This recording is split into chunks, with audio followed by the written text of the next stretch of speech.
Kita ke informasi lain, Saudara. Divisi Propam Polri melanjutkan sidang etik terhadap anggota Polri yang diduga terlibat kasus pemerasan penonton DWP. 3 terduga pelanggar diperiksa hari ini. Anggota Kompolnas Khoirul Anam yang menghadiri sidang etik di gedung TNCC Mabes Polri menyebut 3 anggota Polri yang menjalani sidang etik hari ini kemungkinan berasal dari unit yang sama. Kompolnas bertindak selaku pengawas eksternal dan akan mengawal proses sidang etik. Sebelumnya, Saudara, sidang etik memutuskan memecat Dires Narkoba Polda Metro Jaya, Kombes Donald Parlaungan Simanjuntak. Kombes Donald dianggap melanggar etik dan terlibat dalam tindak pemerasan yang dilakukan.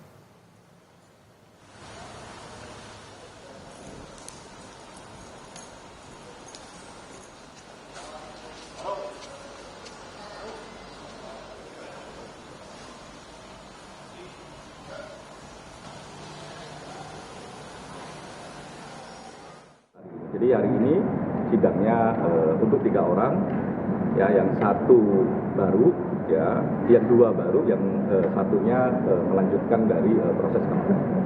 Bapak 2 yang di bawah ini jabatannya apa, Pak? Panit, Pak?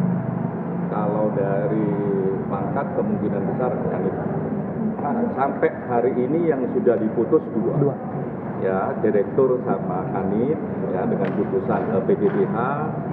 Dan mereka melakukan banding begitu.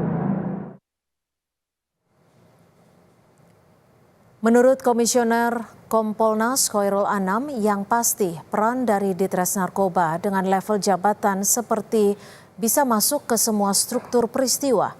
Mulai dari yang perencanaan, ada yang menjadi komando di lapangan, dan ada yang berperan penting dalam sirkulasi dana.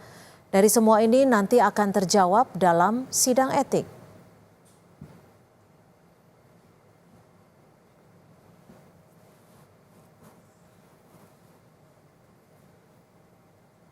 Hasil pemeriksaan Divisi Propam Polri, ada 45 warga negara Malaysia yang mengalami pemerasan saat menghadiri konser Jakarta Warehouse Project. Dan terungkap uang yang terkumpul dari upaya pemerasan terhadap 45 WN Malaysia ini diduga mencapai 2,5 miliar rupiah.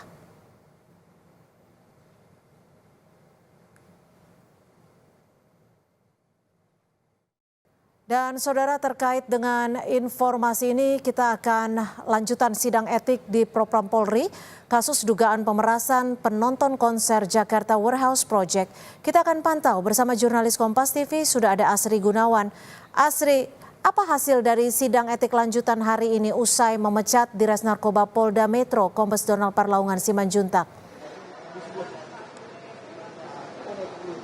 Ya, Cynthia, untuk hasil dari sidang lanjutan kode etik yang digelar hari ini di gedung TNCC Mabes Polri, ini belum ada hasilnya karena sidang masih berlangsung dari pukul 9 pagi tadi, dan dalam hal ini di Propam Polri melibatkan pihak eksternal yakni Kompolnas untuk kemudian menjamin transparansi dalam digelarnya sidang etik terhadap oknum polisi yang diduga melakukan pemerasan terhadap warga negara Malaysia dalam konser DWP atau Jakarta Warehouse Project. Kalau kita melihat dari sanksi yang sudah dijatuhkan oleh Divpropam Polri kemarin ini kepada 2 oknum polisi. Yang pertama adalah Direktur Narkoba Polda Metro Jaya Kombes Pol Donald Simanjuntak. Kemudian yang kedua Panit 1 Unit 3 Subdit 3 Ditres Narkoba Polda Metro Jaya AKP Yudi Triananta Syaiful ini diberikan sanksi PTDH atau pemberhentian tidak dengan hormat. Artinya pelanggaran etik yang dilakukan oleh 2 anggota atau oknum polisi ini adalah pelanggaran berat sehingga diberhentikan dengan tidak hormat. Kemudian kalau kita melihat dari 3 anggota polisi yang terlibat dalam dugaan pemerasan ini yang saat ini masih menjalani sidang etik di TNCC Polri, ini nantinya tentu akan diperiksa dan dilihat bagaimana kemudian pelanggaran yang dilakukannya. Apakah termasuk kategori ringan, sedang, atau berat, dan dilihat juga bagaimana kemudian perannya, apakah menjadi otak atau menjadi eksekutor yang melakukan di lapangan atau memberikan komando di lapangan atau bahkan terlibat dalam sirkulasi dana yang terjadi dalam pemerasan kepada warga negara Malaysia yang merupakan penonton konser Jakarta Warehouse Project. Jadi sampai saat ini kami pun masih menunggu, Cynthia dan saudara, bagaimana kemudian nanti hasilnya, karena memang sidang digelar secara tertutup, kami tidak bisa memantau bagaimana jalannya persidangan secara langsung. Nantinya akan bisa kami tanyakan begitu kepada pihak yang terkait, baik itu dari Div Propam Polri ataupun juga dari pihak Polri dan juga Kompolnas yang turut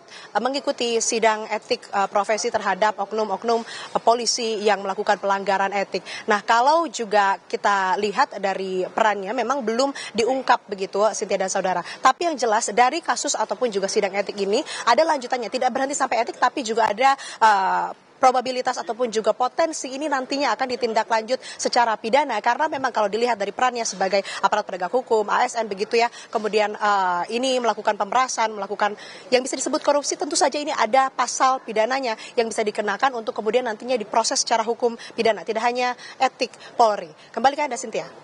Baik, terima kasih atas laporan Anda, Asri Gunawan.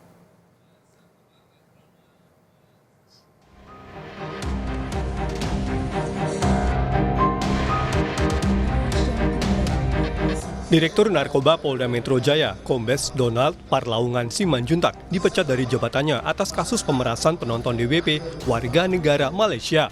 Berdasarkan hasil sidang etik, Komisioner Kompolnas Yusuf Warsim, Dir Narkoba dianggap lalai dalam mengawasi anak buah agar tidak melakukan penyalahgunaan wewenang di lapangan.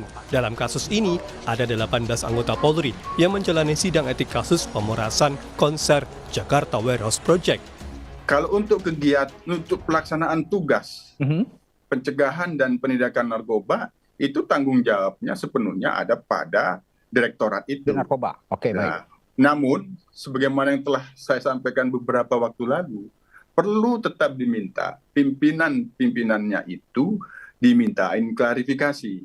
Atau jangan-jangan ya, masih ada pengawasan yang di atasnya itu tahu tapi tidak melaksanakan fungsi pengawasannya. Itu tetap dimintakan klarifikasi agar ke depan ini menjadi pelajaran bahwa sebagai pimpinan harus benar-benar kuat melaksanakan fungsi pengawasan melekat kepada bawahannya dalam pelaksanaan tugas. Sebelumnya, Kapolda Metro Jaya Irjen Karyoto menegaskan menindak tegas anggotanya yang terlibat kasus pemerasan penonton konser Jakarta Warehouse Project asal Malaysia dan berjanji semua yang terlibat menjalani sidang etik dilakukan untuk menentukan peran mereka dalam kasus pemerasan penonton DWP sekaligus menjatuhkan sanksi. Di dalam sidang baik itu nanti etik ataupun kalau memungkinkan mungkin terbuka untuk pidana, nanti kita lihat Mabes Polri bagaimana. Ya, sama-sama kita melihat dan tidak mungkin Mabes Polri akan menutup-nutupi. Reaksi cepat kami berikan atas pelanggaran-pelanggaran yang kami belum melakukan kode etik dulu, tapi sudah langsung saya tindak dengan demosi minimal itu. Dugaan pemerasan polisi mencuat usai muncul sejumlah pengakuan korban yang diunggah di akun media sosial X yang berisi adanya penangkapan sekitar 400 penonton dan melakukan tes urin. Hasil pemeriksaan Divisi Propam Polri terungkap, uang yang terkumpul dari upaya pemerasan terhadap 45 warga negara asal Malaysia diduga mencapai total 2,5 miliar rupiah. Tim Liputan, Kompas TV, Jakarta.